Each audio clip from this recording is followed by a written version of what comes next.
gentlemen, we welcome you to this noble discourse when we are going to have a presidential debate for the presidential candidates who want to become leaders of the Uganda Institute of Professional Institutions. Of the Uganda Institution of Professional Engineers. Engineers are a very noble professionals, because you play a very fundamental role in nation building. My name is Moses Molondo. I will be moderating the debate. Our good candidates are already in. Engineer Bosco and Engineer Annet, you know them very well. I am a Vision Group business editor. And just a minute before we start the debate, I would like to tell you that in the next 10 years, Uganda is going to have an economic boom fueled by the oil production that will soon start next year. And of course, government already made a decision that a big portion of the money that we shall get from the oil revenue will go towards infrastructure projects. So that actually means that as engineers, you will be at the center of building the nation and utilizing the revenue that will come from the oil resource. So that actually means that this is the golden season for you. It's a season of an ocean of opportunities for you, because you will be at the center of the exponential economic growth that the country will be experiencing. Back to our debate. At this point, I would like to give an opportunity to each of our candidates to, you want us to, oh, an opening prayer, sorry. Okay, let me ask, let me do it actually. Let me give a brief opening prayer for this discourse. Heavenly Father, we commit this discourse into your hands, and we pray that you guide us. We pray that you bless all the participants, and we pray that you bless all the engineers in this country and enable them to play a leading role in building our country. In the name of the Lord, I have prayed. Amen. Amen. Amen. Okay. Having made that brief prayer, I would like to give an opportunity of just 10 minutes to each of our candidates to briefly tell us who they are, and in those 10 minutes also give us highlights of their manifesto, why they want to become your leaders. They say ladies first, so I would like to ask Engineer Annet Nsiimire to be the first. Thank you very much. Thank you, moderator. Good afternoon, our viewers. Good afternoon, gallant engineering professionals, ladies and gentlemen, protocol observed. Allow me to first introduce myself. I know most of you know me. I'm Engineer Nsiimire Annet. I'm an electrical engineer and a telecommunications engineer because I have 2 diplomas in electrical engineering, a bachelor's degree in telecommunication engineering. I also have a master's in management studies, focusing on project management and business innovation support management services.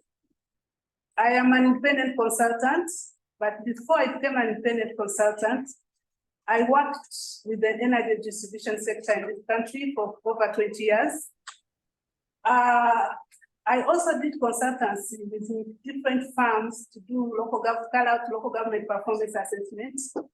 I have also done consultancy nationally and internationally, international with Royal Academy of Engineering UK, and Red Ally UK in partnership with UIPE and SEDAT. I have also taught in the university for 4 years as a lecturer in Uganda Technology and Management University. Outside my profession, I'm a married woman. I'm a mother of 2 boys and 2 girls. Now, before I take you to my manifesto, what I intend to do for this great institution of ours and for the all engineering professionals, allow me to tell you the challenges my manifesto seeks to address.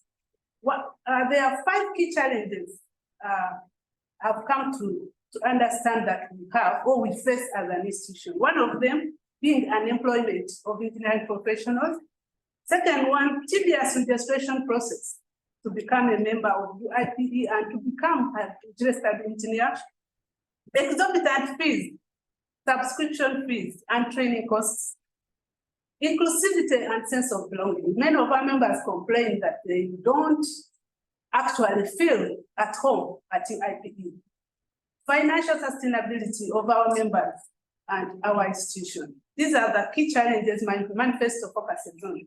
But because we have limited time, I may not go through my manifesto one by one, because it's an 8-point roadmap, address these challenges. I will just highlight the 8 points. The first point is about expand and diversify the membership base and promote inclusivity.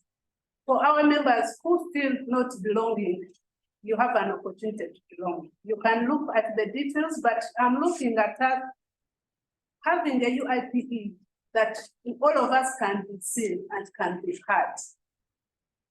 Bringing more women in engineering on board, making sure that the women and the men are balanced in the activities and also in the committees of our institution. Both male and female should be balanced in those committees. So I look at inclusive participation of our members. Our institution is for engineers and technologists and technicians. But when you look at it, majority of our membership are engineers. Why? Yet, majority of engineering professionals out there are technicians, are artisans, are technologists. Why are they not coming on board? That's one of the challenges that I'll seek to address. Secondly, my other point is having Washington Accord accreditation. I don't know what's happened to the camera, but I see it blurring. Okay, you can continue. Okay, Washington Accord accreditation is another thing. This accreditation will help us to be recognized internationally and for our professionals to get employment opportunities beyond our borders. The third point is about upskilling, upscale skills development process. Engineers, you know very well that what we get from our institutions of learning is knowledge, but knowledge without skills, you cannot have the competence to stand and the confidence to say I am an engineering professional. So engineers, I seek address the skills gap that we face as engineering professionals. Another point is drive initiatives for UIPE membership financial sustainability. We all know that we need finances to run our institution. We need finances as individuals to be able to thrive in our country. That's another point I seek to address. Like I said, details are in my manifesto. If time allows or as you ask me questions, we shall refer to those details. Another point I seek to, another point in my manifesto, number 5, is advocate with government on engineering-related policy. Ladies and gentlemen, we have the national construction industry policy. This policy is really good, but I don't think it's being enforced. And we should lobby, I will lobby with the government to ensure that that policy is enforced, among other things. We know that the engineering profession, we have so many foreigners coming in and doing our jobs which we have skills for. We shall fight for our space. As engineering professionals, we should be the ones to assess the migrant skills before they are given work permits. So together, that's one of the things we must make sure that we rope the government on, so that the skills we have here are not, people are not brought in to do jobs where we have the skills. And if the skill is lacking, let our graduates be attached to the experts so that there is skills and knowledge transfer. Another point I see I have is promote UIPE members circle and increase benefits to members. Ladies and gentlemen, we all know that we need to prepare for our future.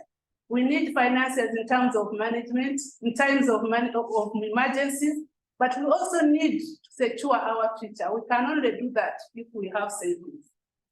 Another one is upscale UIPE visibility and consolidate partnerships. We need to make sure that we are being seen. When I was on radio the other day, the moderator actually asked me, what is UIPE? I told him Uganda Institution of Professional Engineers. He's like, I've never heard of it. So it's a fact that many people don't know about our institution. But I want to appreciate the current leadership. I know Engineer Andrew and the team have done great trying to raise our visibility, but we can upscale it. Where we are today, we can do better. Another thing is uphold and build on the achievements of the current leadership. One of the things I look at is we went digital. We have a digital system. This digital system, I don't think we are utilizing it enough. Whether it's the skills gap, probably, whether it's the functionality of the system, but we need to ensure that we go fully digital and be able to utilize this system. Members have complained, you want to check your status on the system, you can't. People who are trying to register with the system, they are always getting challenges. So we need to really fully make use of this system. Another thing I think of what we can do with our system. For example, today is my birthday. I have received best wishes from all my bankers. And it's even where I have dormant accounts, but I'm still waiting for birthday wishes from Uganda Institution of Professional Engineers. I belong to this institution, I've contributed to this institution, and I think those are some of the small things we need to celebrate as an institution. We have to send reminders to our members about their membership status. These are things that can be automated in this system, and they just happen. So we need to make use of the digital systems. Secondly, we need to strengthen our institutional capacity. The Secretariat, the Council, the board, the branches. We have a board of trustees. I have never seen them meet or even heard about them. Why do we have this board if it is not working? Is it there or it's virtual? So can we strengthen our institutional capacity so that each board does their work and does it to their fullest capacity? Can we empower them? Where is the challenge? Those are some of the challenges I seek to address. Our secretariat team, we need to enhance their skills. Like I've talked about the membership system, which has been a hassle. So I think before I conclude on that, I want to take you to Martin Luther King. I know my like quoting him. Martin Luther King once says that before we reach the majestic shores of the promised land, there is a frustrating and bewildering wilderness ahead. We must face the prodigious hilltops of opposition and gigantic mountains of resistance. But with patience and firm determination, we must press on. I have no time to complain. I have no time to cry. I have no time to sit back and watch. I will press on. For the jobs of our engineering professionals, I will press on. I will press on for the inclusivity of all our members. I will press on for the financial sustainability of our institution and our membership. I will press on for the registration of our members who are frustrated. I will press on. For the members of this institution who have failed to do trainings because of the exorbitant training costs, I will press on until we achieve the UIPE we want. I don't know what you are thinking. I don't know what you are planning, but you engineering professionals out there, all within this room, I expect you to join me in this journey, and we shape the UIPE vision. We create the UIPE that is responsive to our membership needs. This is not time to cry. This is not time to mourn. This is not time to tear our institution apart. This is not time to sit back and watch. We've got a job to do. We must press on for the UIPE. We all envision forward together, shaping the UIPE. We envision. Nsiimire Annet, vote for me. You have voted for the UIPE you all want. Thank you very much. Thank you very much, Engineer Annet Nsiimire. Your submission is actually Justice James Ogola, who says that debate is the thing, because through debate, you are able to know the thinking and the ideas that someone who wants to be your leader is possessing. And happy birthday to you, Engineer. Thank you, thank you. Yes. Engineer Bosco Lepi, it is now your turn to briefly give us your profile and give us, summarize for us your manifesto, the plans that you have for UIPE. Yeah, thank you very much, Moses, our moderator for today's engagement, our friends in the room, our online audience. I greet you all. My name is Engineer Bosco Lepi. I currently work with the Ministry of Works and Transport as an engineer, senior engineer in government. I hold a master's degree in public infrastructure management from Kerala University, and also an undergraduate degree from Jambo.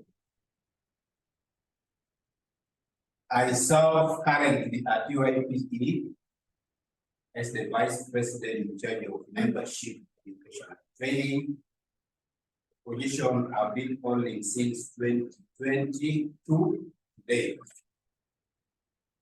Before this portfolio, I had served UIPE also as the Honorary Secretary from 2020 to 2022.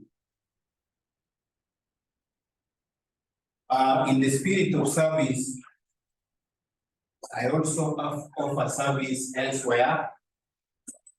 The current chairman, governing council at the National Inspector College, where lecturers of our colleagues that are pursuing a diploma process are taken through by this adult. Currently, I'm also serving on the governing council of Uganda Technical College, Lira, where they also elected me as the chairperson of the Planning and Development Committee, one of the standing committees of the institutions government. Still in the spirit of service, I have served in the development of standards at UNBS, Technical Committee 12, and Technical Committee 3. From 2013 to current, I've supported in the development of so many standards UNBS. I'm also a sports lover in the sports arena. I have been serving as the chairman, national chairman for DATAS, the Uganda DATAS Association, a position I'll be handing over in a few days.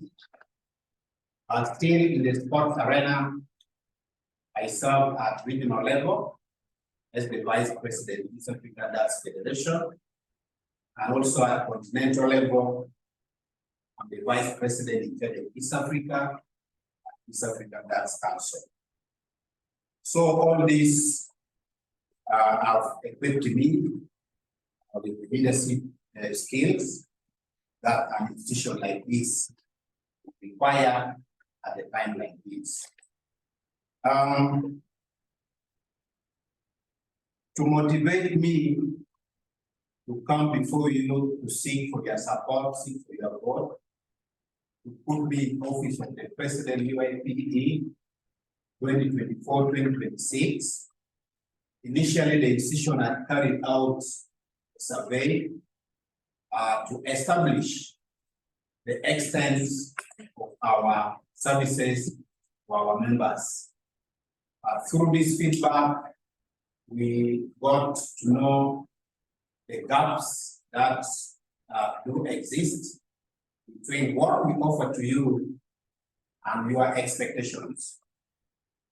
So in answering to some of these your issues, I came up with my manifesto, which I've been sharing a number of fora, so that you compare notes as we transit through this process. So my manifesto, my plan is anchored on three pillars.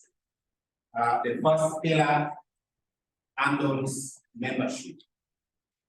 So UIPE being a membership organization, the needs and demands for our members should be prioritized at all times. So what I'm looking at in this pillar one, which is focusing on membership, I'm looking at career guidance as parents, as people in the community. We need to guide the young ones so that there is continuity in these engineering services we provide. So I'm looking at career guidance, schools, the young ones, to take up this engineering journey as early as possible. After them getting motivated, they will transcend to university. At universities, we shall ensure that we continue to reach out to them through the various branches that we do have across the country, and also the support from Secretariat. After graduation, we plan to enroll these graduates into the institution. We shall enroll them, graduate engineers, technicians, technologists, and mentor them, train them such that they should acquire the required skills that our job market demands. We are aware that in the different training institutions, we get these trainings. There's a very big difference between what we learn in papers and the actual doing of this work in the field. So as a professional body, we mobilize these people, enroll them, and we skill them through a number of trainings that are focusing on the needs of this membership. After equipping them through a number of programs, we are going to ensure that we support them in looking for jobs. We have the graduate training program. Within the last 2 years, we were able to attract up to about 300, where we deploy them to a number of host institutions to acquire hands-on skills in the field. I'm happy to report that up to about 50% of these were able to be retained in this host institution, and it's a very good start for us. So going forward, we want to engage government to ensure that these big projects which we have a vote from government to support us in project training program. After this, we are also going to ensure that when we enroll, we need to keep our members registered. What is it that we can do to ensure that our members are supported, those who are not those who can offer services here and there? We should be able to look for these opportunities and make the available information accessible to our membership. So in this, we are targeting and maintaining all our members, deletion of members. Bosco, try to summarize in 2 minutes. So this is pillar number 1. Pillar number 2 will focus on institutional sustainability.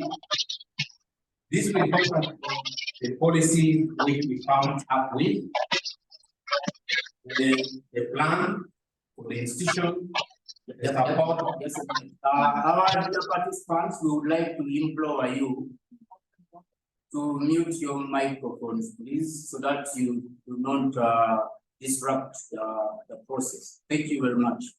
And continue in the process. So pillar number 2 will focus on institutional sustainability. That is where the issue of financial base comes in, support to secretariat, support to our branches, and the like. We want to see that the institution is vibrant and visible in the community. Then the last pillar will focus on our public engagements, research that will suit into filling into the gaps in terms of what our public experience. The services we provide to our public should be up to date, the standards, and also awareness creation to the public. So these 3 pillars anchors the 12 strategic focus areas which I have already shared with you. Maybe to take you over just quickly, the first one will be to increase membership from the current 6,000 to over 10,000 members. 2, we shall provide members-centric trainings, focusing into the training needs of our members. The third issue will be to focus on the technology out. This is a project which has taken long. The aspiration of our past leaders should come to life now. The next one will be to broaden the finance resource base. We shall strengthen engineering for socio-economic transformation. We shall foster, consolidate, and also improve on the partnership with the institutions already have. We shall strengthen research and innovation, improve on the visibility of the institution, and also advocate for our members such that all what they do is appreciated and their needs are responded to and demanded. We shall influence policies that concern us. We shall strengthen institutional operation at secretariat, at branches, and the like. And finally, we shall strengthen our membership, membership, and career guidance at all levels, all the categories. So all this is geared towards having an institution which is inclusive, which is vibrant, and also responsive and responsible for the societal needs. So in conclusion, ladies and gentlemen, I want to appeal to you with this very rich manifesto, with the experience I already have in this service, and also the services are offered elsewhere. I request humbly that you vote for me so that we can transform this institution to what we expect it to be. I thank you very much for listening. Thank you very much. Thank you very much, Engineer Bosco. Engineer Annet, in your manifesto, you are promising to advocate for a minimum wage for the engineers. The participants would like to know how you plan to achieve that. Thank you very much, moderator, and thank you very much, engineering professionals who are listening to me. for taking time off your busy schedules and be part of this fest. Yeah, that is one thing that really is a pain point to our members. Most of our members are crying about that. And I want to tell you that our president, now the president of the Republic of Uganda, is passionate about science. And engineering professionals, we are scientists. The other day, I saw the president talking to prison warders, and he said, if the prison warders who are engineers, professionals should not be paid just like other prison warders. He gave an example of himself being a literature man. So I don't see why we cannot lobby with government to be put at the level of other scientists. This is how I intend to do it. We are going to lobby with government. To start with, we want to have a structured way of training our engineers. You finish 4 years at the university, then they leave you to roam the streets of Kampala. We want to lobby with Minister of Education.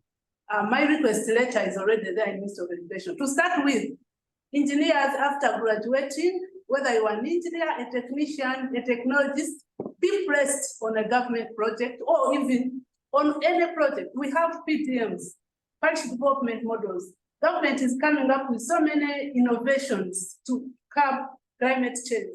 Engineers, we are problem solvers. Don't underrate yourself. We shall demand that we be placed on those projects and be given 1 year training like doctors say. And in this training, doctors get 2.5 million. How many engineering professionals are earning that money? And why not? I think our voice has been heard. No, we need one voice. That's why I say this is not time to complain that we are earning less.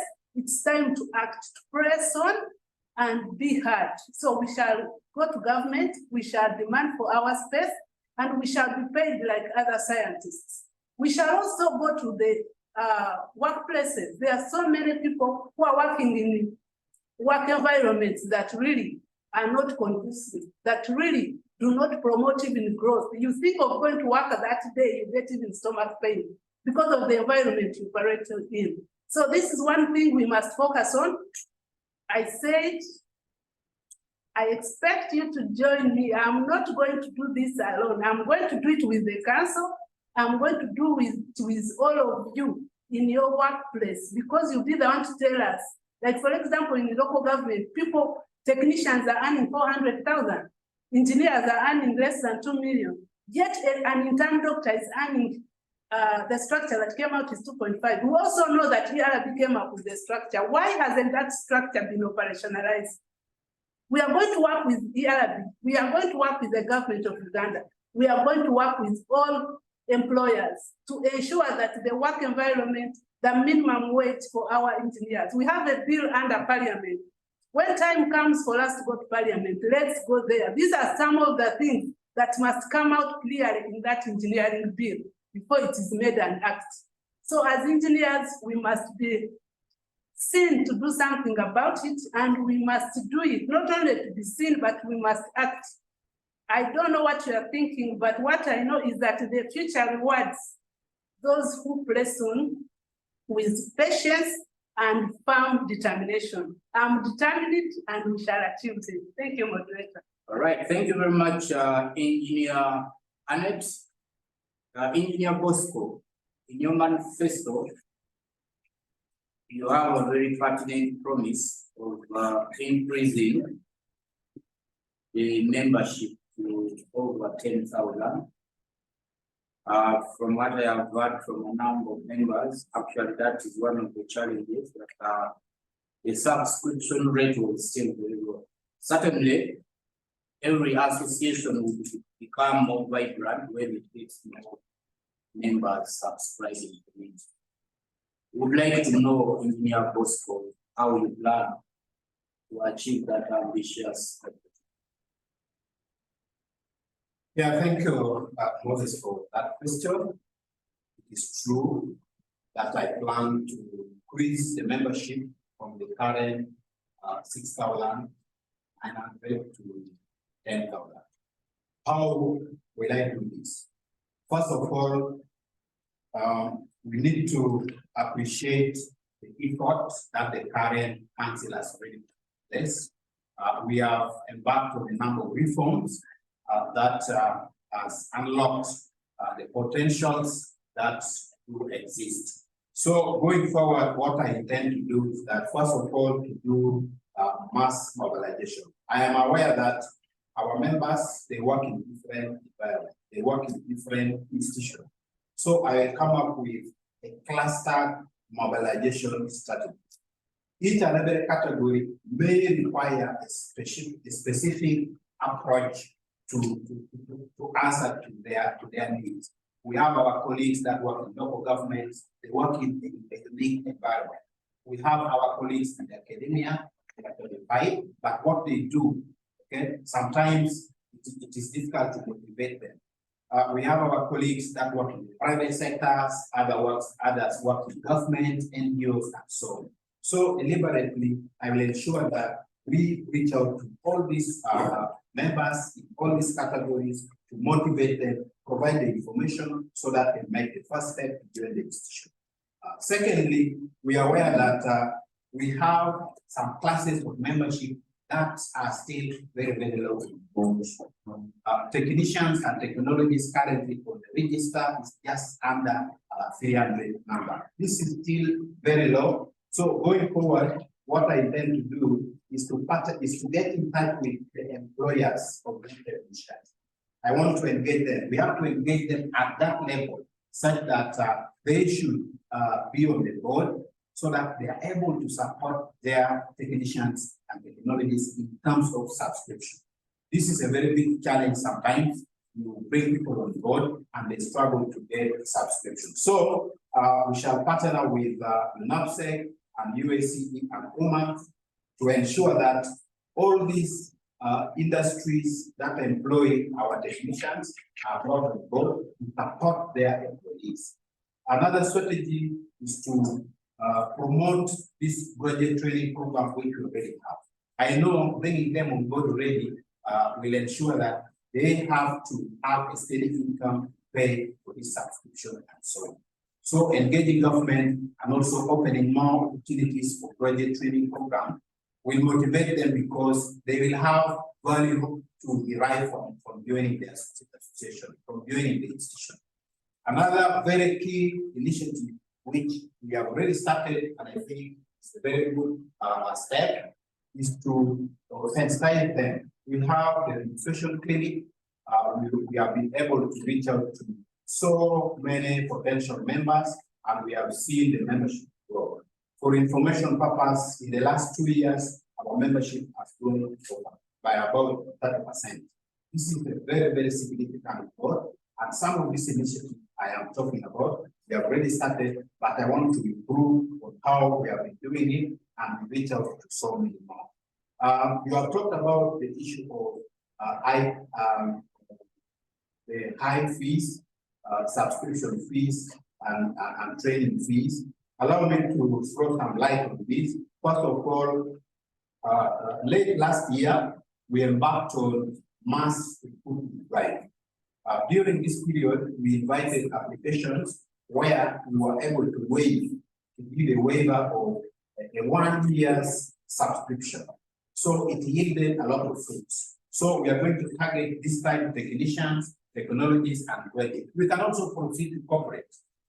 During this mass registration process, we can give a waiver. Maybe when you fall within this window, you will not pay a subscription for 1 year. This should motivate them to come on board and join this. So as far as training fees is concerned, let me also throw some light. I have a strategy ready to ensure that these training fees is harmonized. I've done analysis where a very big portion of this money goes to our service providers. We had got feedback during that time where we were having this training. Seems like it was not conducive to some of the members. So we factored in this, and we have been having our training mainly to Ghana, which is central here. So going forward, we want to decentralize some of this training. We want to open up virtual training opportunities. We are making these fresh graduates to benefit from initial professional development trainings that can be 1 day or from Zoom. popularize also the mentorship and the likes. So I think going forward, this should itself see into reducing some of this payment fatigue with our members have been experienced. Thank you very much. Thank you very much, Engineer Bosco. Engineer Annet, when you were summarizing your manifesto, you emphasized the plan to improve the visibility of UIPE in the public arena. And indeed, of course, every one of us here agrees, but that is a noble cause. Because when you look at other professionals like doctors, lawyers, and many others, you realize that they have a lot of visibility in the media and other public spheres. So the participants would wish to know how we plan to achieve that. Thank you very much, moderator, and all our viewers. That one is very easy. And I want to thank Engineer Andrew from where he has left us. I have moved with him in many offices, and we have signed MOUs with many organizations. So we shall achieve that. One, we must make sure that we secure programs on TVs, on radio, in print media, in every media, to make sure that we talk about science and engineering. We are intelligent people, engineers. I normally say we are geniuses, but we are not doing enough to tell the public that actually we are geniuses. We have so many engineers who have written books, including myself. I've been writing papers, but I've never done any publication. So it's high time we do publication of our works. It's high time we tell the public what we are capable of doing. No one is going to look for you. You must make the first move. Even when you want people to know that you have a unique skill, find a way of being there. For us as an institution, we'll be there to promote you, to promote your innovations, to promote your businesses. In whatever media, we shall involve media to make sure we promote you, we promote your research, we promote your innovation, we promote your business. And we shall also make sure that we engage government. I've already said we want to advocate for government. So we shall make ourselves visible and make government understand that actually the infrastructure they are posting of, the industrialization, manufacturing cannot succeed without the input of an engineering profession. So we can achieve that. It's doable, it's achievable, it's not rocket science. Thank you very much. Thank you very much, Engineer Annet. Engineer Bosco, in your manifesto, you promised broadening the UIPE finance resource base. And I am also aware that one of the two cardinal strategic aims of UIPE's strategic plan is turning UIPE into a more business-oriented entity that can create more economic value for the members who are part of it. How do you plan to achieve that?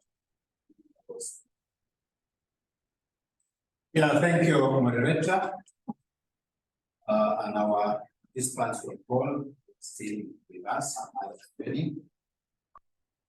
Yes, one of my strategic focus is to broaden the financial resource base for this institution.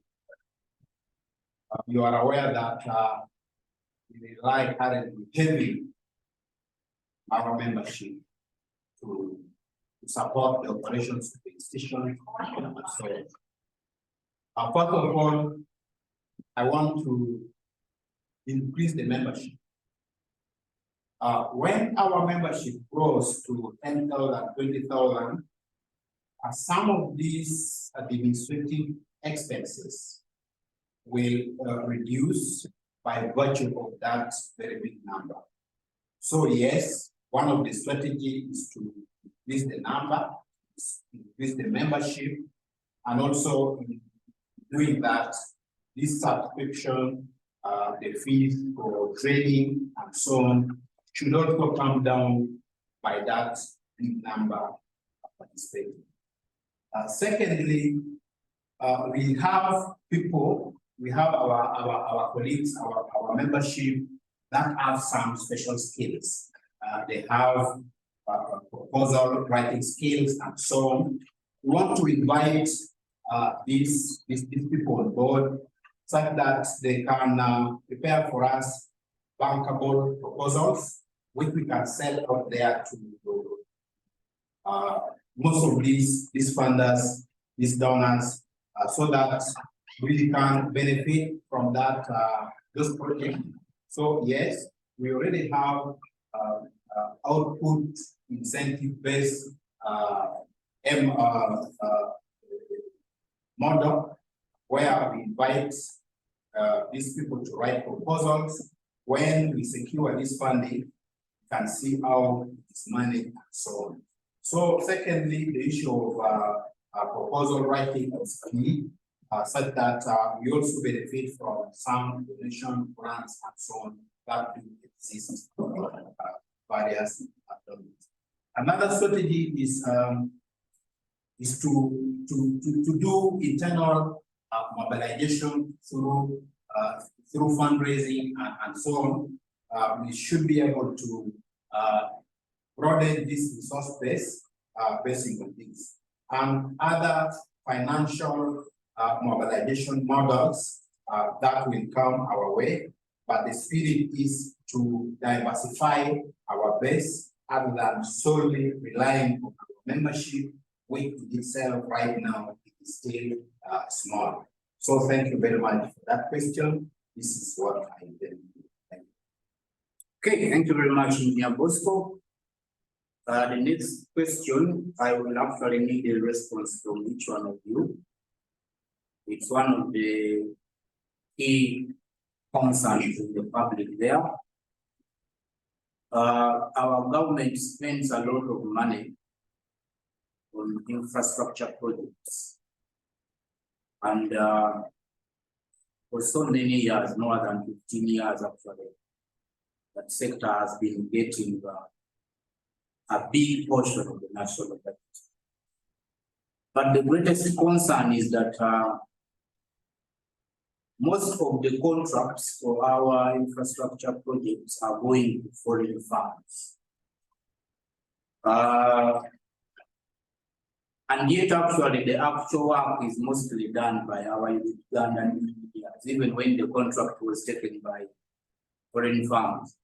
So starting with you, Engineer Annet, what do you think needs to be done to build the capacity of local firms, Ugandan engineers, so that they can have, they can be able to compete with foreign firms for these major infrastructure projects?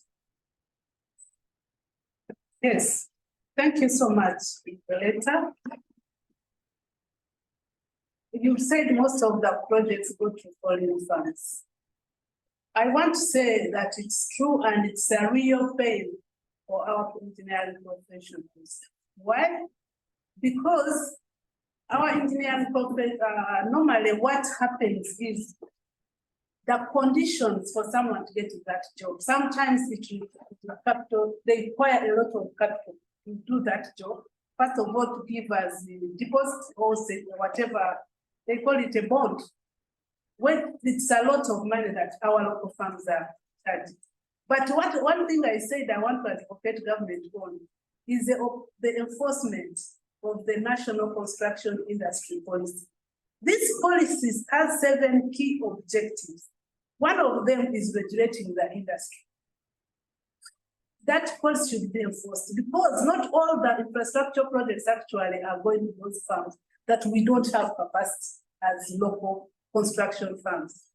2, another thing, it seeks to strengthen local capacity and also support local entities, increase equipment, credit, and work. So I want to say if this policy is enforced, government will be able to advance credit to our construction companies. If in case the challenge is credit. But also, I think the sector, like I said, this policy, this is the time to operationalize it. It has a lot of good things for our local farms. So we shall make sure that this policy, we work with government to make sure this policy is enforced so that our marginalized construction companies get a chance. Because I remember also have Bubu build Uganda by Uganda. We are these local international firms, in one way they are supposed to empower our farms. In case they came in, let them subcontract our farms for some of the jobs. Are they doing it? Another thing they are doing on those infrastructure projects, what I talked about, is you find foreigners are coming in, doing jobs which our people can do, which we actually have skills for. So what I want to say, those stories saying we have no capacity, that is bias, I can call it societal bias, and stereotypes. We have the capacity, let the government or come to us and tell us to recommend firms to do the jobs. And when they fail, we shall be accountable. But we are going to work with our construction companies, our construction firms, and all our engineering professionals to fight for our space. Thank you very much, Engineer Annet. Engineer Bosco, would like to get your response to that same question. What do you think needs to be done to enable local firms to get more infrastructure projects so that much of the money is not given to foreign firms like it is happening? Yeah, thank you, Moses, for that question. First of all, what I would allow government to do is that we need to support our local farms. How can we do this?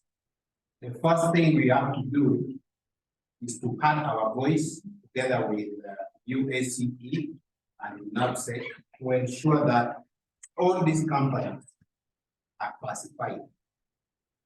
We need to classify these companies which we have depending on their capacity. Then deliberately, we can have a few selected companies in that category which can compete at that level with those foreign companies. Then government should support this, so that at that level, when the companies are already classified, we know that this one can compete to a certain extent with these foreign companies. Then government can provide the additional support to ensure that out of the 4 or 5 projects, maybe 3 of them, 3 out of 5 or 4 out of 5 is done by our locals. So that should be one step in the right direction to have these companies classified depending on their capacity. Then secondly, we also know that these companies, should they get opportunity, should they get these contracts to work within Uganda, we must ensure that our local companies that fall in a certain category is empowered to take on subcontracting role, such that some of these funds remain locally with us, and also the capacity of these funds are developed. We should also talk about the human resource. If by any chance these foreign companies, they get these contracts, there should be an initiative to have transfer of skills to those positions which we may not be doing well. But for areas where we have locals that can do these jobs perfectly well, we should ensure that these jobs are occupied by our local people. This is possible. And going forward, we need to start equipping our people with these necessary skill sets to prepare them ahead of time for such opportunity to come. So yes, we have something to do about this, but we need to bring all the key stakeholders on board: government, NAPSEC, UIPE, and ourselves. Thank you. Thank you very much, Engineer Bosco. At this point, I would like to give the candidates an opportunity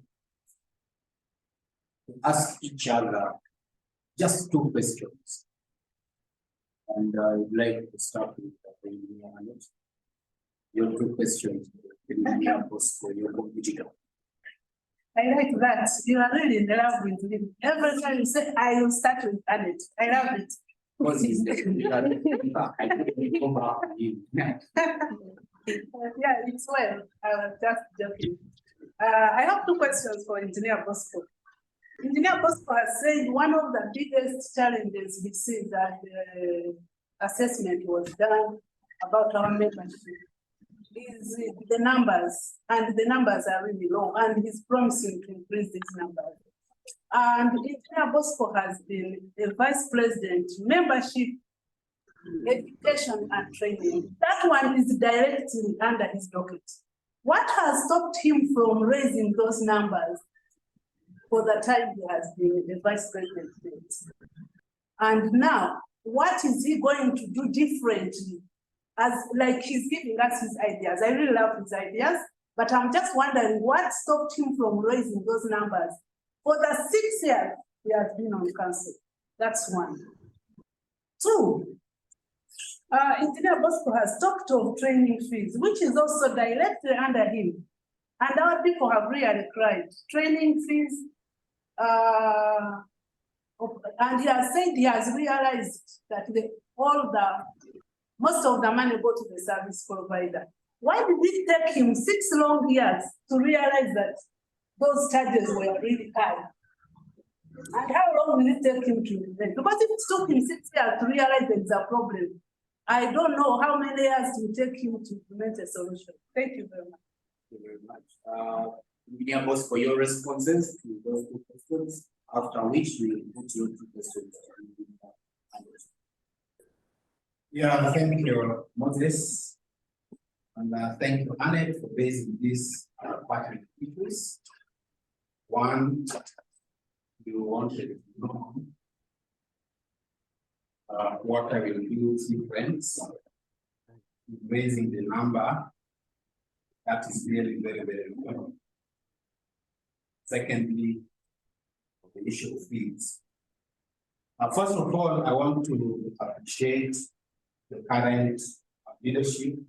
I have told you, was Vice President of the membership training, where membership issues are. In my statement, I reported the performance of the team, which I chair. By any standard, this is a very good performance. The membership within the last 3 years has grown by about 30%. It has not happened before, and it is what I intend to ride on to continue to increase, to grow this membership 10,000. Other people think it's possible, but I see the possibility where it's yes, the membership has been low. Maybe to inform our viewers, in the last 10 years, in 2013, our membership was 2,120 something. So today, we are proud to report a growth of 6,900 around there, which is a steady progress. For me, I believe in progress. So yes, the number is growing and it will continue to grow. The strategy I've already laid down, I have 12 points. Most of them are focusing on the issue of leadership. Based on that research, which was done. So I want to assure you, Annet, that this membership will grow, and I've set a minimum target 10,000. I already have a plan, an action plan to roll out and achieve this. So our viewers, I want to assure you that this target will be realized. I already have a new council members.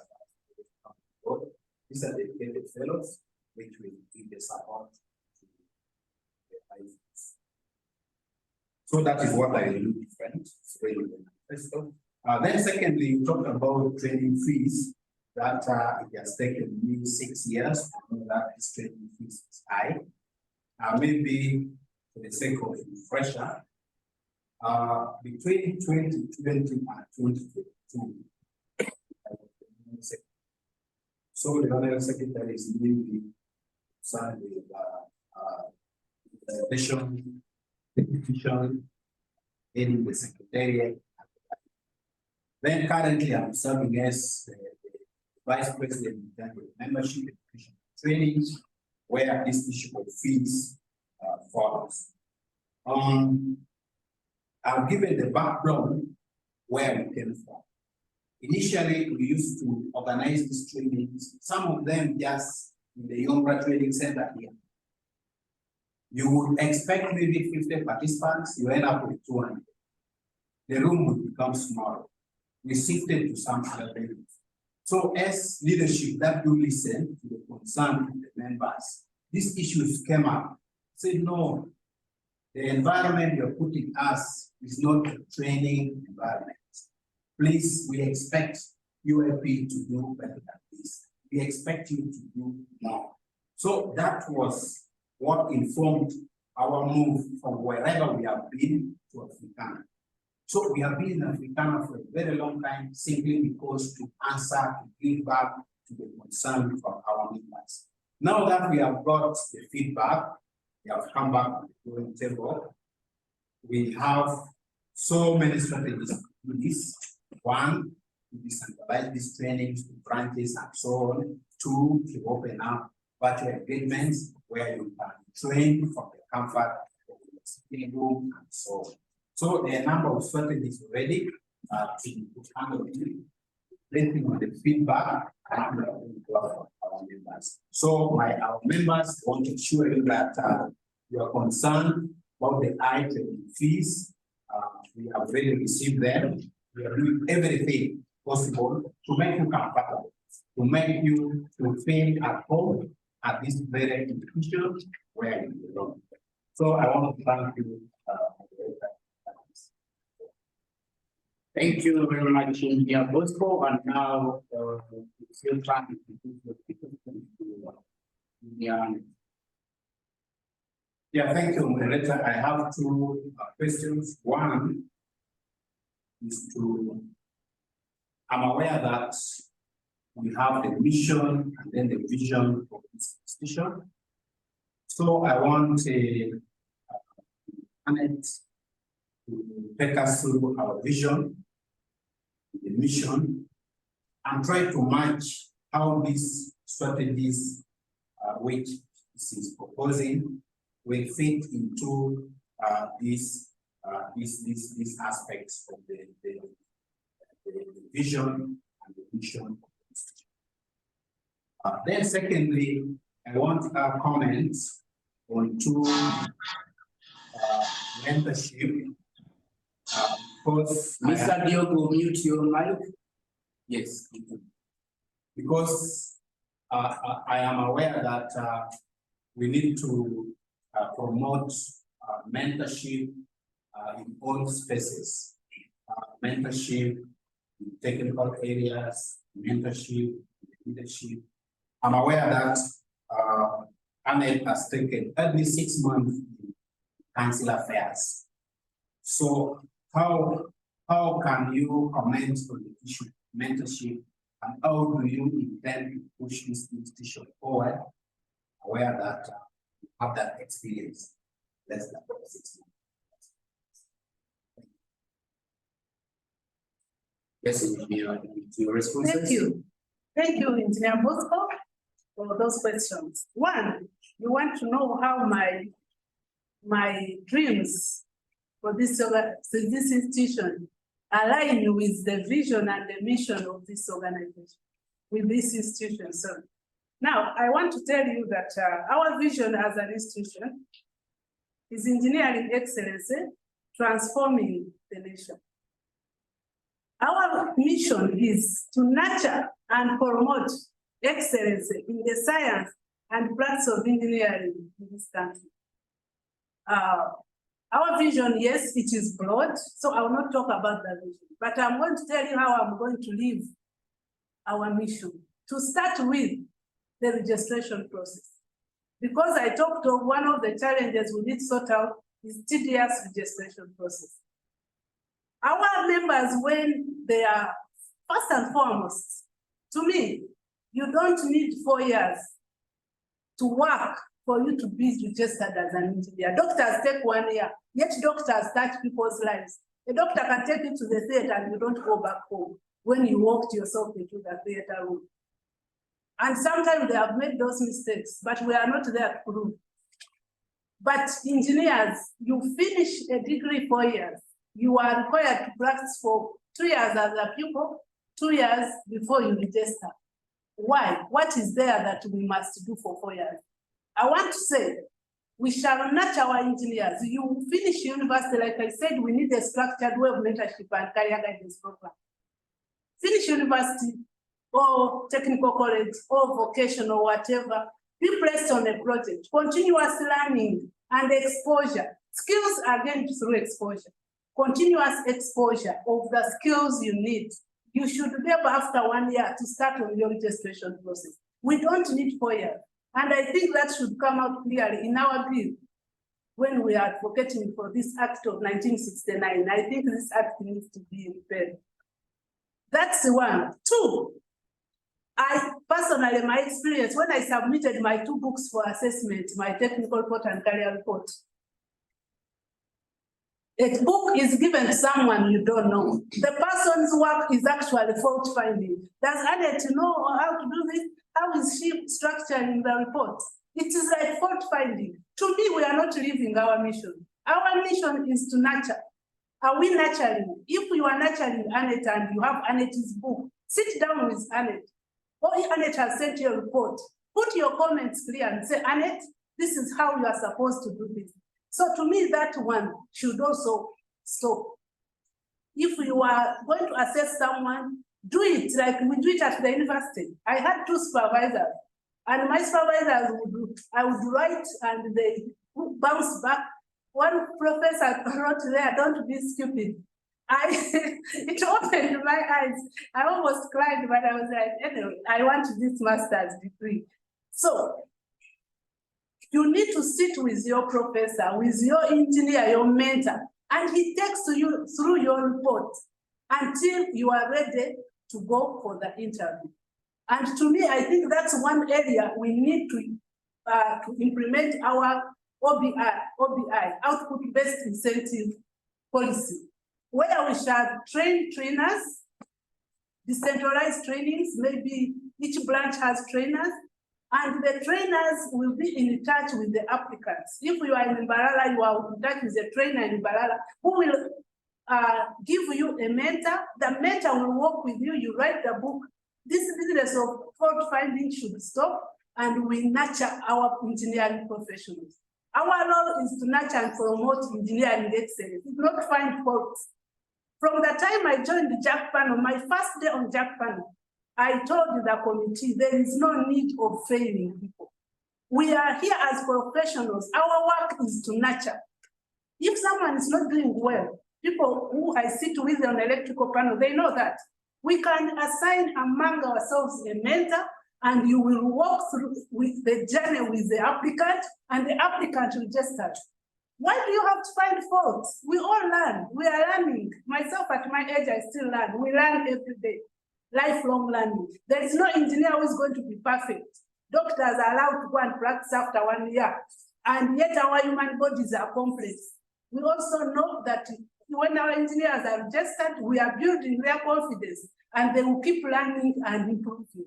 What they call, the Japanese call it kaizen, continuous improvement. That's what I'm looking for, not fault finding in people. So that's how I'm going to live our mission.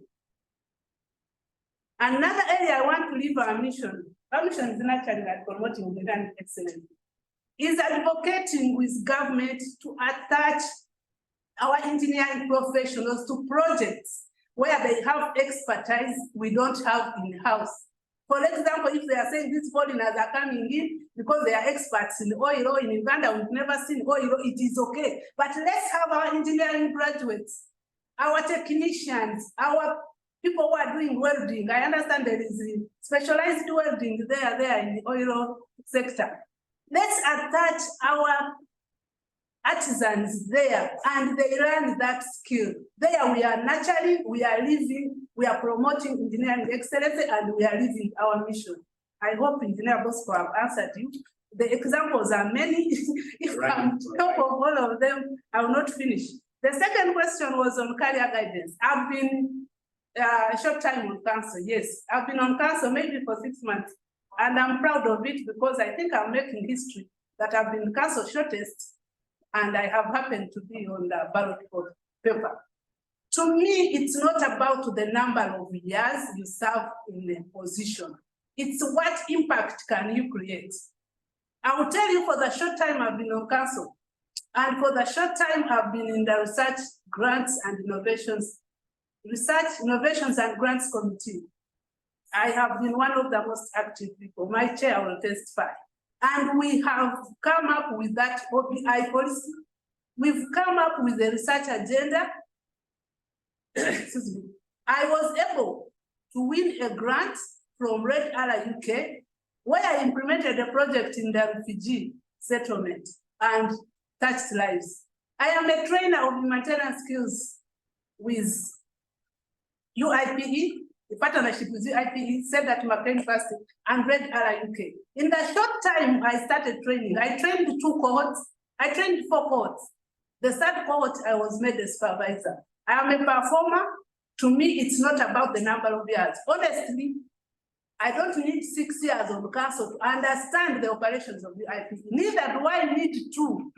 To me, I was able to know, how did I know all these challenges? The same challenges we're talking about and come up with solutions. I'm a very intelligent person. And also, I want to tell you that UIPE, you are lucky to have me because for the next 2 years, exclusively, I would dedicate to making a difference in this UIPE. Vote for me, you will not regret.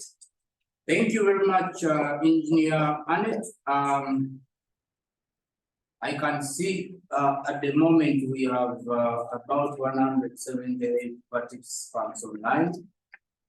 We'd like to thank every participant. And some of the participants have already sent in their questions in the chat. I would like to put up some of these questions.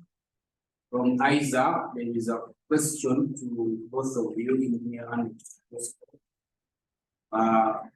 Isaac is asking, what is your stand on the current wave by unhappy engineers threatening to sue UIPE on the constitutional amendment?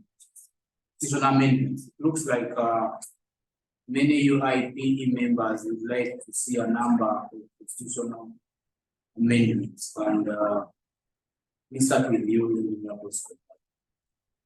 Yeah, thank you, moderator, and thank you, Isaac, for raising this issue. If I get you well, you wanted my response for now to the way of constitutional amendments, which is ongoing. First of all, I want to thank you for raising this issue. Yes, it is true that we have got this group of our membership that feel that some parts, some sections of the Constitution have to be amended. I have been in UIPE for a while, and I have seen the institution go. Moderator, what I can say is that our institution has grown from where it used to be up to now. So what is happening now, we call from a section of members to amend the constitution. It's a very, very good step. It is what is expected in any society that is progressive. So UIPE is a membership association, which means the people that are put on council, they are supposed to implement the wish of the majority membership. So since this issue is coming from our members, me as a person, as a presidential candidate, I need to facilitate its process. The process of amending the constitution is well documented, well stipulated in the constitution itself.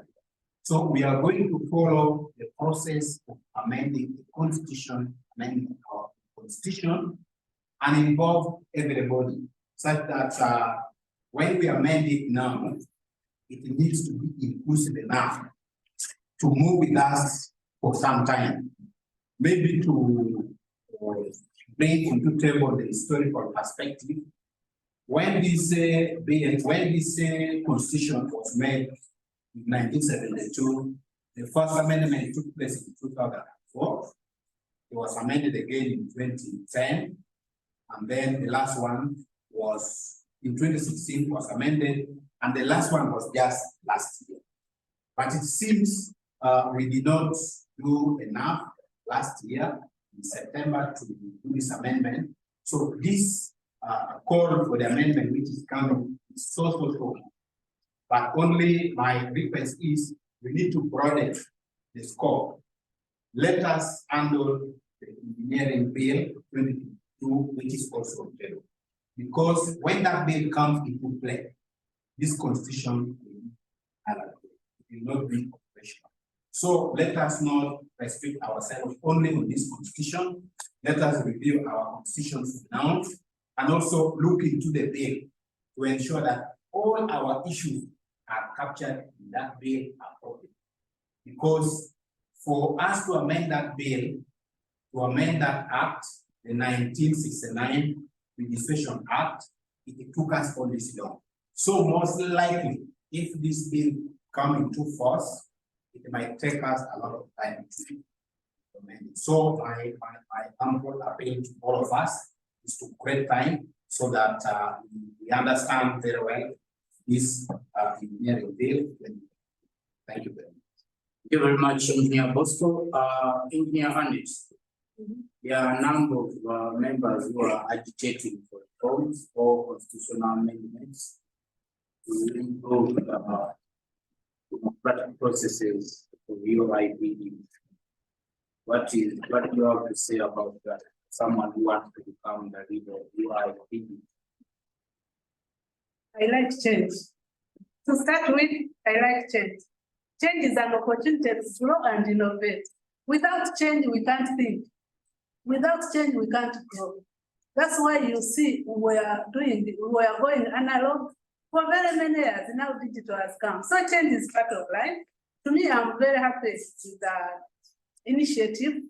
And as I said, my opening remarks, I told you I will press on for inclusivity.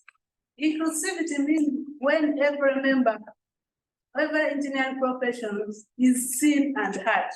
So that's the UIPE I want, where members can freely express their thoughts, where members can freely negotiate with the leadership. That's what I want, and that's what I'll press on for. And I will work with all those who are not happy. I know some people may not be happy with the way the nominations were done, but others may also not be happy about other things. We shall all work together and be able to resolve all our issues. What I said in my opening remarks, I said it's not time to complain, it's not time to cry, it's not time to grumble, it's time to work, to press on. We've got to work. Members, let's work together and be able to resolve our issues and create the UIPE we all envision. I'm happy about it. To me, change is a part of life, and I love it. All right, thank you very much. I have a question here from Nimrod Kwesiga, and it goes to both of you. He wants to know how will your manifestos support students in engineering. You are aware that a big portion of the UIPE membership are actually students. We'll start with you, Engineer Bosco, your response for that.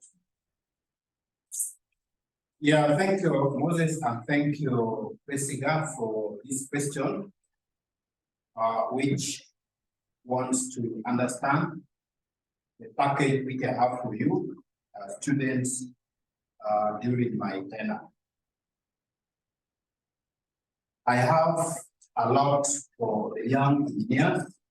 First of all, at council, we already have the Young Engineers Forum, where we expect it to be inclusive, to include students and the like.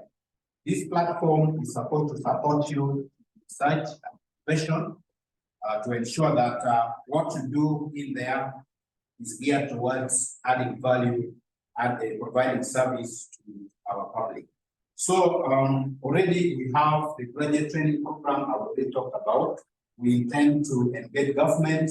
I have told you I work with government and line ministry, which is engineering in this country, is where I work for.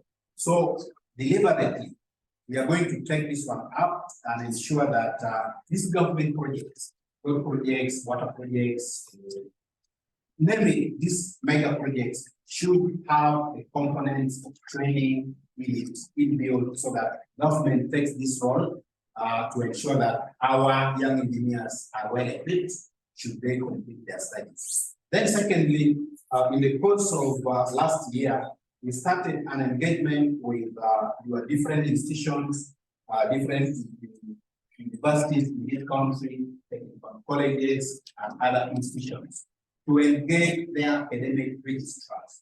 Deliberately, we want to play a role in industrial training. We have realized that industrial training for now is being undertaken just for the sake of having marks. We are able to witness this when these people come out. So deliberately and strategically, we have started engaging different institutions, universities, through their academic registrars, so that we have a hand in the placements, looking for areas for training opportunities for these students when they are still at university. So we have already made headway. We are engaged in a number of registrars from different institutions, and this is very important for us. So what I have for you, I already told you about the training, national training placement initiative, which we are already engaging, project training program, which we are already engaging, and also through the different branches we have, 8 branches that we have. They are supposed to do frequent outreaches to all these training institutions to provide them with relevant information, guiding them and supporting them. And also, on completion, we have the mentorship program. My plan is that mentorship, we should tap it immediately after graduation. After graduation, we should be able to group you in different fields and allocate you our senior colleagues that should be able to provide this mentorship. Should you have any challenge, technical challenges in nature in the field, you should have a first call. Your mentor should be the first call, such that you get this instant support, technical support, while you learn this challenge some of these things. Thank you very much. Thank you very much, Engineer Bosco. Engineer Annet, you are aware that the majority of the members of the UIPE students. What plans you have for them to support them? Yeah, I want to say thank you very much, moderator, and thank you very much, Engineer Bosco. But I will, first of all, I want to tell Engineer Bosco that it's good to have mentorship, like I said. But me, I'm looking at doing it this way, having a structured mentorship and career guidance program, where we are already doing mentorship in schools, in universities, but we can do better by having it structured in a way that there is smooth transition from being a student member to a graduate member and then continue to a corporate member. So I'm looking at us working with the universities, vocational institutions and technical colleges to ensure that we form chapters in those universities and technical colleges belonging to different fields. If they are civil, we know we attach them to civil, and then we keep in touch with them, go there and do outreaches. Then on transition from after graduation, they join they continue with the graduate training program, where we are saying we must advocate with government, place them on those projects. So it is a smooth transition, nothing like Minister of Education, please, we want you in this, to make sure that even our engineering professionals, it's like in times for doctors, from college or university, you join you are placed for internship, you acquire the skills from there, you become, when you complete, then you start writing your dissertation report. But also, another way to do that, we already have, actually, we are promoting innovations. Our own engineer Henry has started that advocacy campaign, and actually we are going to have an outreach very soon. I was seeing here, but we also have every engineering professional, they do a project in their final year. And many of these, they have done their innovations, and the innovations, they are stuck with them. They have never been upscaled to business. So we are looking at promoting innovations of these young people. From university, if you have done something, we promote it. The other day, a student from Makere was telling me they participated in climate change challenge, and they have their innovation. Actually, I told him to get in touch with Engineer Henry so that that innovation can be part of the exhibitions we are going to see on World Engineering Day. So we are going to promote our young people who have that innovative mind. But I believe all engineering professionals are innovators and problem solvers. So we are there to promote you, we shall promote you, we shall work with you to ensure that your innovations upscale to business. But also government, engagement with government. Government has innovation labs. And many of our professionals, maybe they are not even aware. One is here at Nakawa. So we shall be there to guide you to reach out through your leadership, because I know, like in Makere, they have societal engineers, Jambo. So even those other colleges which don't have, we are going to make sure, like I said, one of the things is to enhance visibility. So we must visit all those colleges, be able to raise awareness about some of these benefits members will get as members of the UIPE. Connect them to those innovation hubs so that we create more problem solvers. We create more people who can employ themselves, even employ others than job seekers, job creators other than job seekers. So those are some of the ways we shall do that. Thank you very much. Thank you very much, Engineer Annet. I would like to give an opportunity to our participants who are online to submit their questions directly.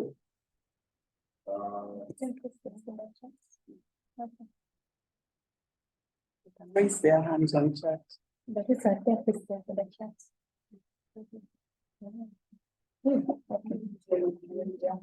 Oh, okay. You can raise your hand. You can see some hands that have been raised. You can unmute where people have raised their hands. Call out their names. Call out You their can names. call out the name. Hello. Yes, good afternoon. Hello? Yes, good afternoon. This is Felix. Felix, good afternoon. What is your question? Yes, my question goes to both participants.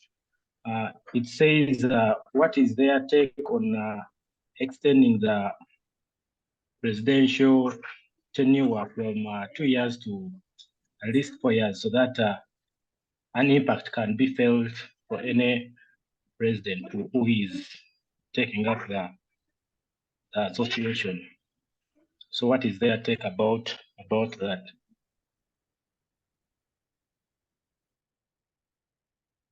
Okay, thank you very much.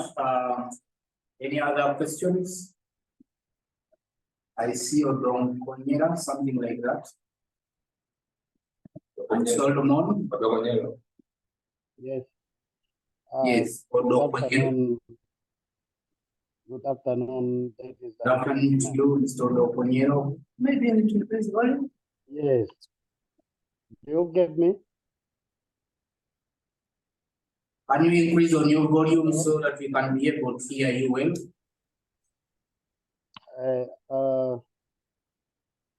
Try to hear. Good afternoon, ladies and gentlemen. Good afternoon. Good afternoon, Very happy. Yes, I'm very happy to see Engineer Annet and Bosco.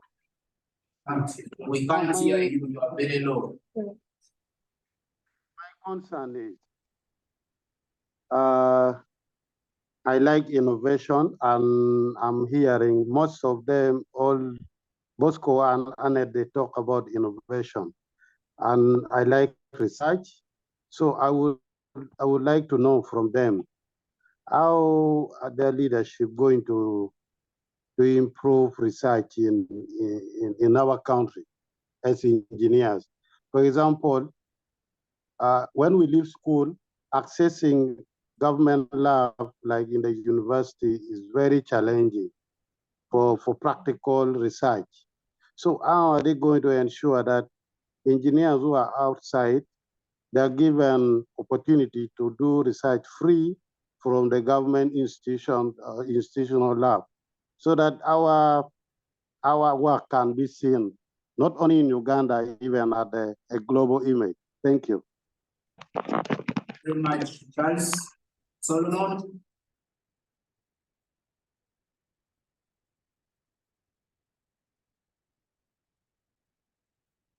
Or any other participant that is ready to submit? Hello, this Yes. is Solomon. Yes, my question goes to Engineer Annet. I have heard your response to the question of agitation for further amendments to the UIPE constitution. But to the best of my knowledge, you have been part of the current UIPE leadership and participated in the recently concluded amendments to the UIPE constitution. So my question would be, why would you be very much in support of further amendments at this early stage after a consultative and very comprehensive amendment process has just been concluded? Would that not be duplication of efforts and wastage of resources? Thank you. Thank you very much. Any other participant?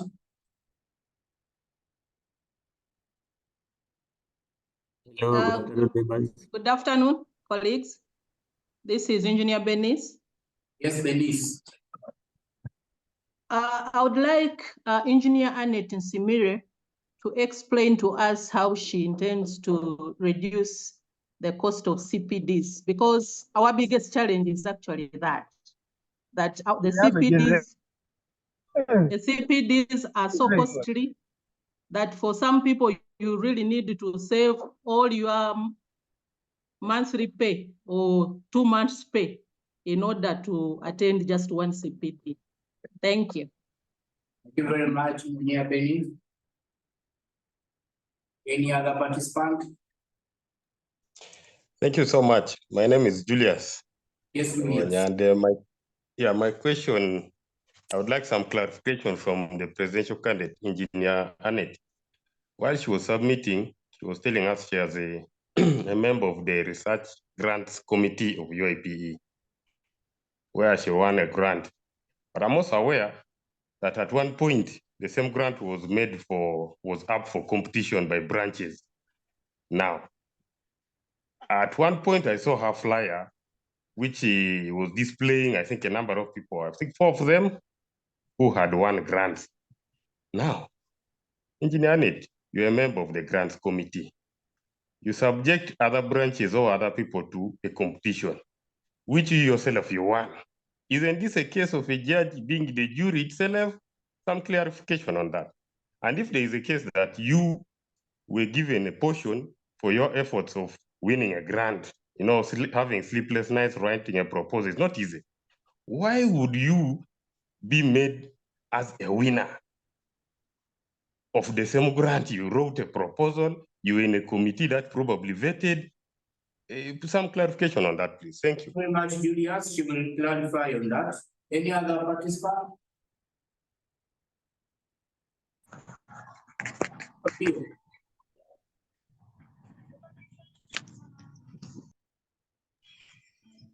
Opinion, are you unable to speak?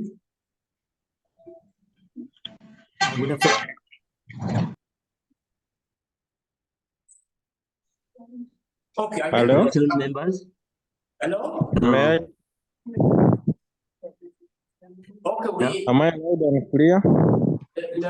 we can stop there for the moment. Perhaps we shall get back when there is more time. Let's first get responses to the questions that have been put across so far. Let me see Engineer Bosco.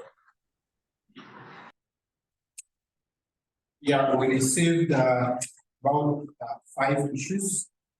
The first one was from Felix, who wanted to understand our stake, especially me as a presidential candidate, on the possibility of extending presidential term from 2 to 4 years.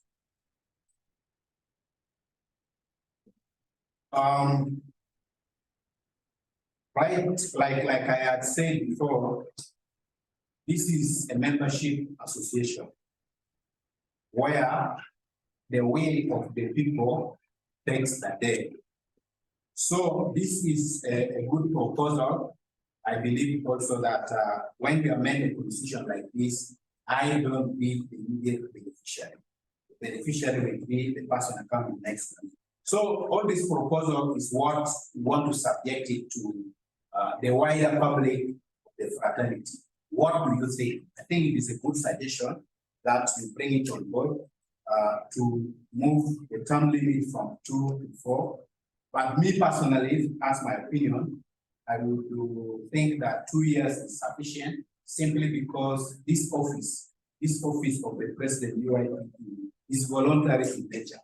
So we are expected to have our workplaces elsewhere where we earn the living, and then the secretariat is here to implement this policy. So to me, 2 years would be sufficient for somebody to offer a service with the spirit of improving how things are done in this institution. I also had an experience of serving in a membership association where the term limit was 4 years. One time we had a bad leader. Bad leader we were stuck with for 4 years, and you cannot do anything because of constitutional. Yes, so all these have both advantages and disadvantages. So I throw it back to the members. Whatever members feel like is okay with them through the amendment of the constitution, the majority will win the bill.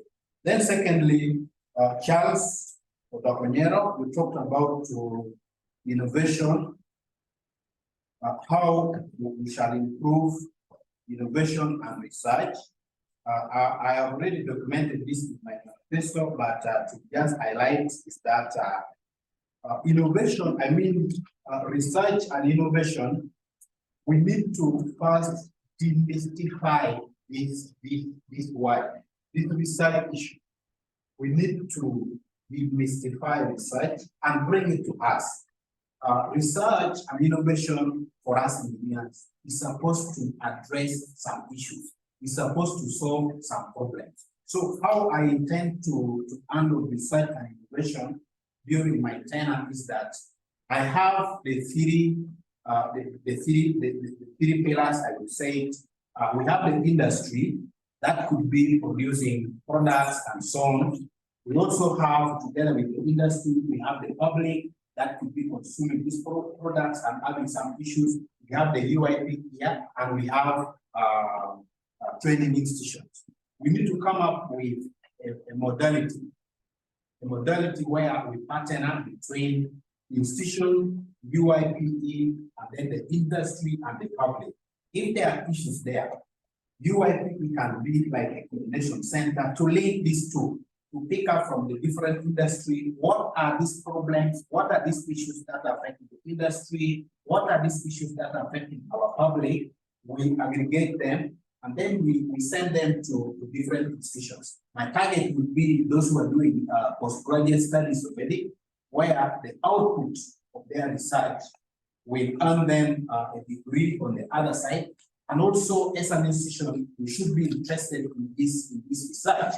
When we make public speeches, public appearance, we should do it in speaking from a very informed point of view. For now, we don't have this in place, and I feel it is something we can kickstart so that when we make responses to the public, it is from a research point of view. So, Chair, that is what I thought I could say. The rest of the field issues were addressed to Annet, and I think allow me to stop. Thank you very much, Engineer Bosco. Engineer Annet, now you can. Okay, thank you very much.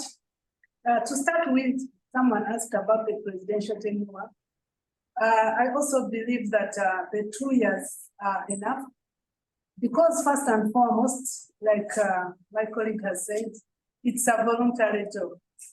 Though it's real work, and it needs commitment and time. It needs someone who is available and accessible. Because I have seen our president required on short notice to attend functions. Like I said, we need to engage with these universities, we need to engage with technical institutions, we need to engage with institutions of learning, we need to engage with industries, we need to engage with governments. So it's you need time, you need commitment, and you must be available. Therefore, I also think 2 years, like I said, you are like, I'm going to commit my 2 years to serve you and to make sure we improve things for our membership. So it is not something that we should take lightly. It's a job, and it's I can say a voluntary job. So to move in, you must have the spirit to push on, to press on for the better of our institution. So 2 years are enough, because like he said, you may never know what can happen on the way. So 2 years can be enough. Maybe if there's any change, it can be 2 years renewable once. If the person serving is still interested, and the membership themselves think Annet has really served us and we can give her 2 years. Is she still available, or she's stopping here? That's it. That's what I would think. Then secondly, someone asked about how to improve research from the Research and Innovation. Like I said, I'm a member of Research, Innovation and Grants Committee. It's a new committee which was formed in this current regime. We have already written a research paper, and we have proposals there. How we are going to involve to get all the partners on board, and how we intend to get our professionals get involved even in government projects. Today we are talking of climate change. There are so many challenges, so many disasters. We are training engineers in humanitarian schools for engineers. Solve societal problems. People, we need to get involved in this by PDM, Parish Development Model Project. Those are areas that we shall be able to understand our challenges and come up with innovative solutions as engineering professionals. When you talk of research, I also don't want to think of something so big. I personally, when I was implementing the grant, I did research on top of that. I presented a paper in last conference in August. And what I did was, I decided to research on the clean energy and energy efficiency in the area where I was implementing my project. So you can do it, you can make your work public, you can you publish your work and make sure people know about it. And I want to tell you, when it comes to issues of climate change, there is green climate, there is money out there. Members go out, do research, come up with innovative solutions, you'll be able to get funders. You just need that skill on how to come up with what is the problem, what is the solution, what do you intend to do as an engineer. It must reflect the engineering principle in it for you to be able to get that money. But the problems are there and they need us to be there on the ground to solve these problems. Those are the first two. The third one was the current leadership. I'm part of the current leadership and I'm supporting the constitutional review. I want to tell you, my friend, that I support the constitutional review to start with. Why? I had already talked about it. We live in a dynamic world where nothing is static. When we were working before Corona came, no one knew that we would work online. No one knew we would even hold the meetings online.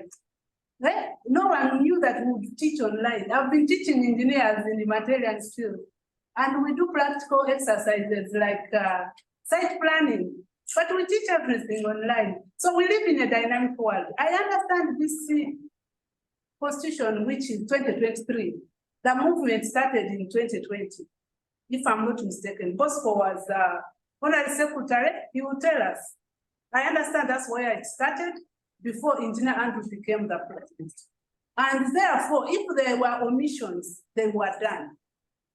I'm happy that he also supports that the constitution needs to be reviewed. He was the honorary secretary and he agrees that there were omissions. So if there are omissions and we are saying we want to create a UIPE that we envision, a UIPE that is responsive to our needs, what's wrong with us reviewing it? Constitutions are reviewed as long as there is a need to review a constitution. So I support the idea of reviewing the constitution because we all agree with the UIPE leadership and council that there were omissions. I will not point fingers. I told you from the start that I'll press on, I will not complain, I will not sit back. So let's press on and come up with a constitution that will serve all our needs. And as those members are talking of one point, you may be seeing another gap you yourself with asking. Bring it, because there will be consultative meetings. Bring it to the committee, which has been set up to review the constitution. Let us do a constitution that will serve all our needs, that is responsive to all our needs. Thank you very much. Thank you very much, Engineer. My questions are still on. Oh, okay. Another question was, how do I intend to address the cost of CPD? Yes, I also did my own research and realized that these CPDs, like Engineer Bosco has said, that mostly they have training costs. Most of the money has been going to service providers. Who are these service providers? Why are we giving them that money at the expense of our membership? So I think one of the things we shall do, one, is do training of trainers in different branches so that we are able to have trainers in each branch. We don't need to transport trainers from Kampala to go to Kitubu, to go to Fort Porto, and we have trainers at the base. We don't have to go to Hotel Africana to do a training. We can partner and use government structures. In Nakawa here, the innovation hub I told you about, I talked to the management and they said that they have a very big conference hall. It is open. We can always use it if we want to train our engineers from there.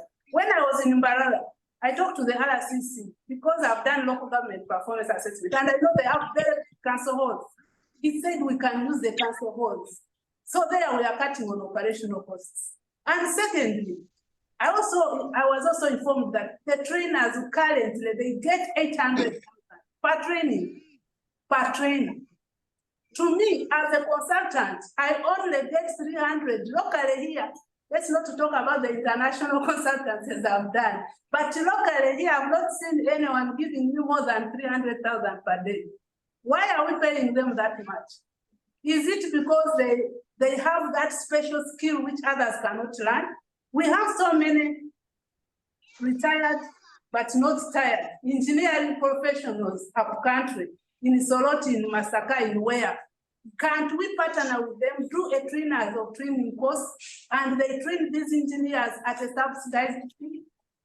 Using our OBI, output-based incentive, where we shall set a target, maybe 100,000. And that person will give us 30%.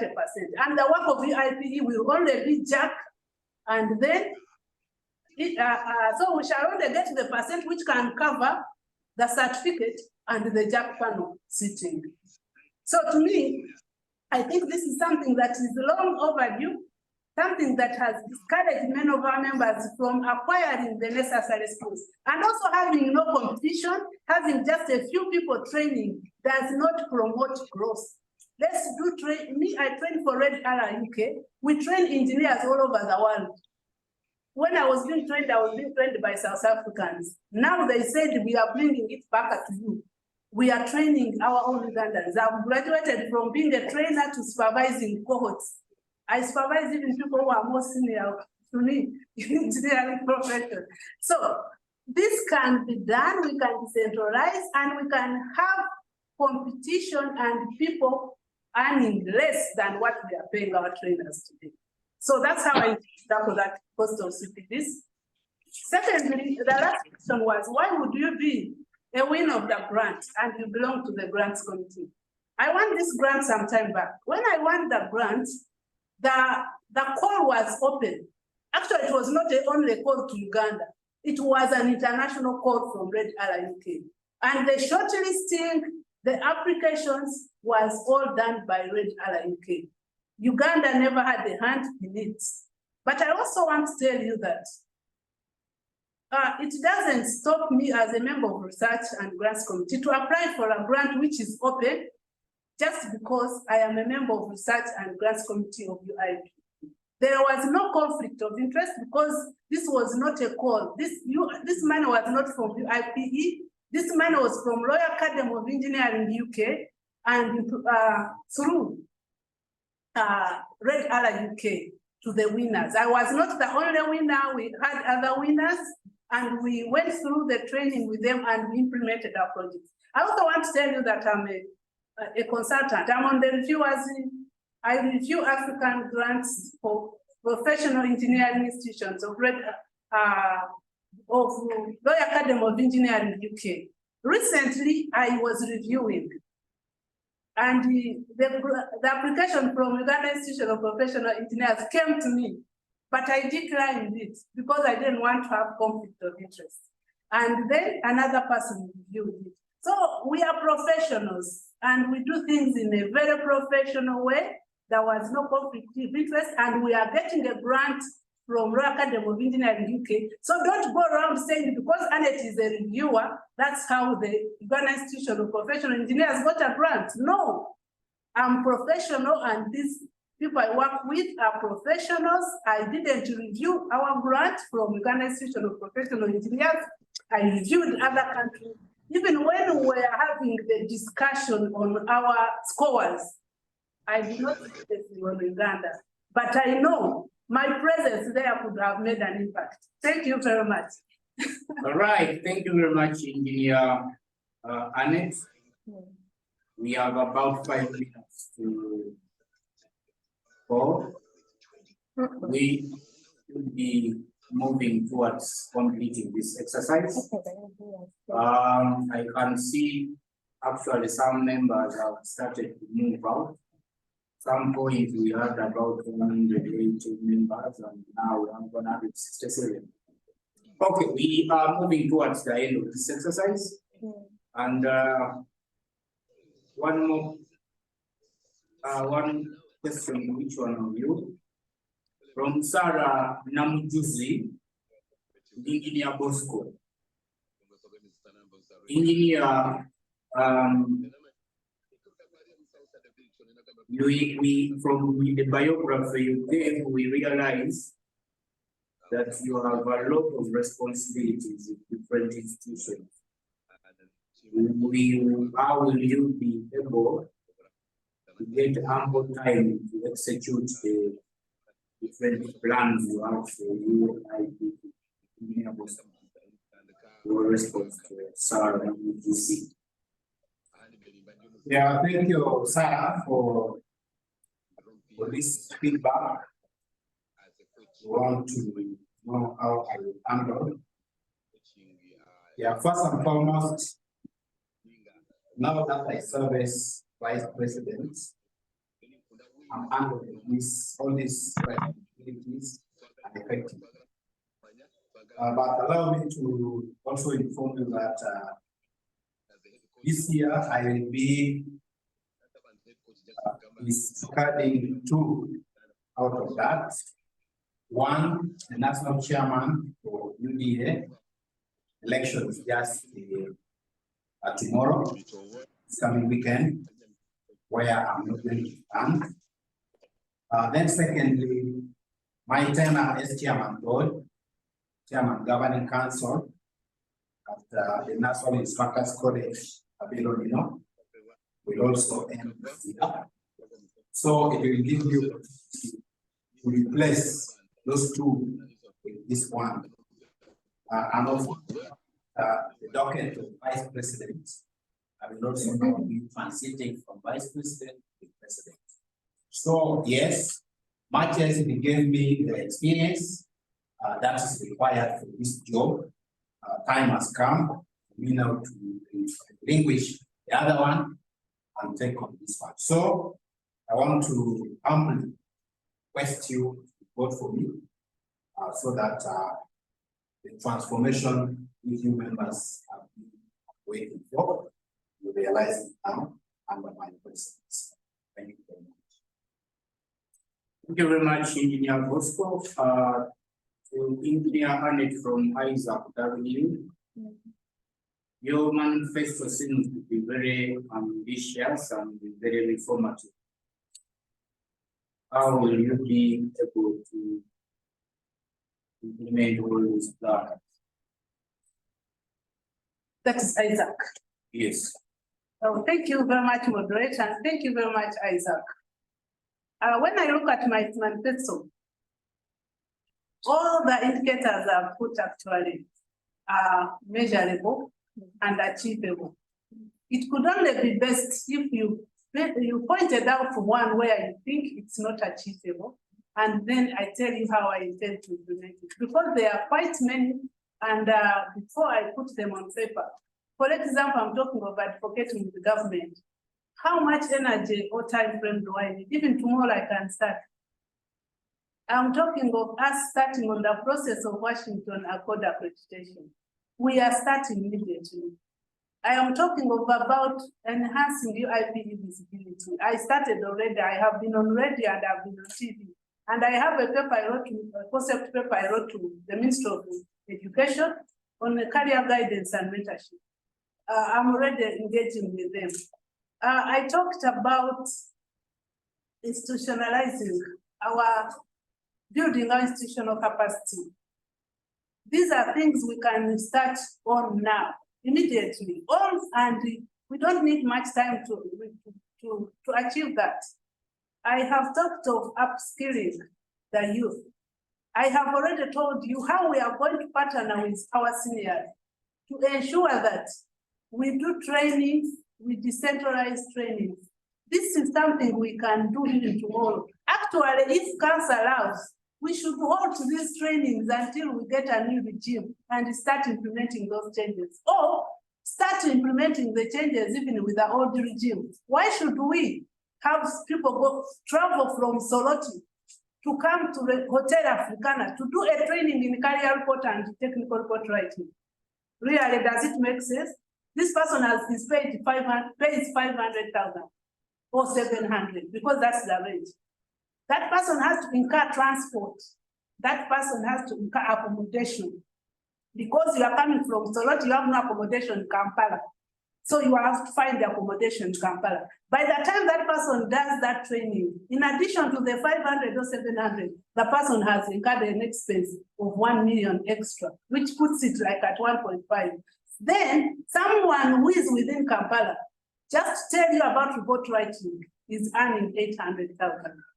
I have told you I train engineers online. Can we start immediately and a training like technical report writing and career report writing? Why do we need someone to travel for it? These are things we can do even now. If the current regime allows, we could start trying it out, making sure that those training, especially technical report and career report writing, they are made online. These are not trainings that will guarantee someone to travel to Kampala. Honestly, for heaven's sake, let's do the right thing. I said it's not time to complain. Let's press on and make sure that those things are achieved. Thank you very much, Engineer Annet.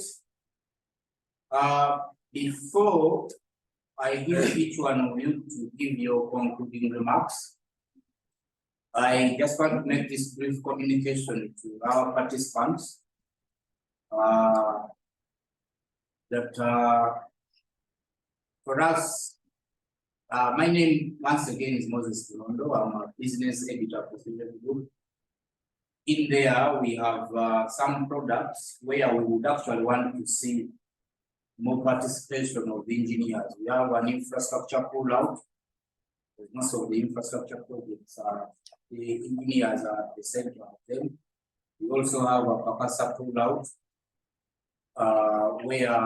which mostly focuses on innovations, where again engineers are at the center. So for us here, actually I didn't come alone. I came with 2 other colleagues from Vision Group. I came with Sarah Navakoza, who is a reporter, a writer. And I came with Isaac Mwagaba, who is a photographer and also a writer. And they have been capturing the proceedings. We would like to promise you that we shall be your ambassadors in the media. And we would like to see more visibility of your activities in the media. We shall be available to everyone. That is one commitment I wanted to make before we can conclude this exercise. We are actually going to write a special report on what needs to be done to empower local firms to be able to get many of the major infrastructure projects in the country. We shall need comments from you, the participants, the different engineers. That said, I would like to give the candidates an opportunity, each one of them, to give their concluding remarks in about 3 minutes for each, starting with Engineer Bosco. Yeah, thank you, moderator. Thank you very much, friends who are physically in attendance here.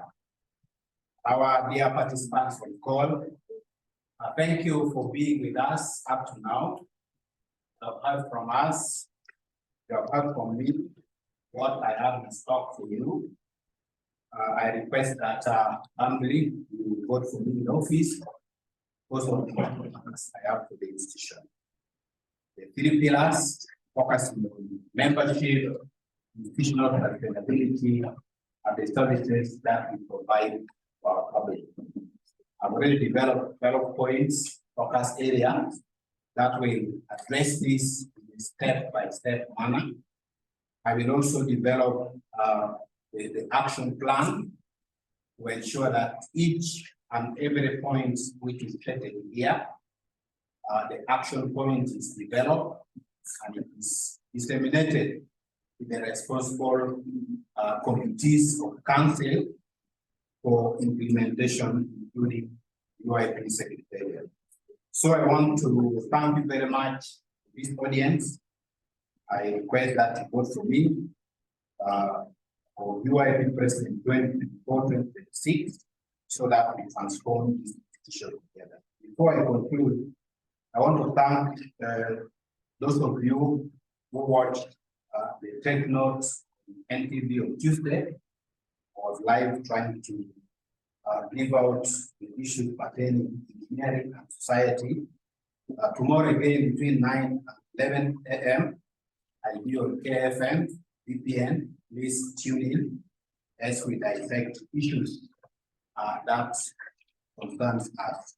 So I want to thank you for this, for good moderation, and thank you very much. Our audience work for me in transformation. Thank you very much. Thank you very much, Engineer Bosco. Engineer Annet, your concluding remarks. Yeah, thank you very much, moderator. Thank you, UIPE Council, UIPE current president, Engineer Annet. Thank you, all our past presidents and our past leadership of this great institution. I'm really happy that we have achieved this today. We have had this presidential debate because this is one way of making that people know who we are and also be able to clear the air where maybe some people still have doubts. And I also want to thank Engineer Bosco for standing against me and accepting to be part of this debate, because it would have been unfair if I just stood alone and became the president. You didn't know what potential I have. Now that we've been here and we've talked, and I've told you I've been on council for only 6 months, hardly a year. It's more than 6 months now. But I've also told you the achievements I've made. So it is up to you to decide whether you want someone who can easily learn and be able to take you forward, or you want someone who learns slowly and take you forward. So it's the choice is yours to decide on which where you want to go. But I also want to tell you that, as I said, engineers, we are very intelligent, and I want to thank Council for nominating us and bringing us here to debate today. And I want to tell you that when you vote for me, you shall be able to shape the UIPE vision. Engineers, engineering professionals, let's press on. It's not over until it is over. Vote for Engineer Nsiimire Annet for the UIPE we envision. Forward together, shaping the UIPE we envision. That is our motto. We shall press on until we get to that UIPE we envision. Thank you very much. Thank you very much, Engineer Annet. Thank you very much, Engineer Bosco. Thank you very much, everyone here at the Secretariat who has been part of the panel for this exercise. Thank you very much to everyone who has participated virtually. As I conclude, I would like to, by the way, encourage engineers to increasingly participate in our national politics. Given your training and your capacity, I highly believe the country can gain so much in having more engineers who are MPs, who are ministers, who are even presidents. So many countries have had presidents who are engineers and they have performed exceptionally well. So we are trying to encourage you are coming. Okay. It shall be very happy. And that is because I know that you people tend to be very practical, but also as a country, even as we get revenue from oil, we shall be having so many infrastructure projects. And when we have top national leaders who are engineers supervising and implementing these projects, the country will greatly benefit. Thank you very much once again. This marks the end of our discourse. May God bless you all. Thank you very much. Thank you. But you did give us a closing prayer, though you give us an opening prayer. That's how we are. Thank you. We can use Thank you. the people.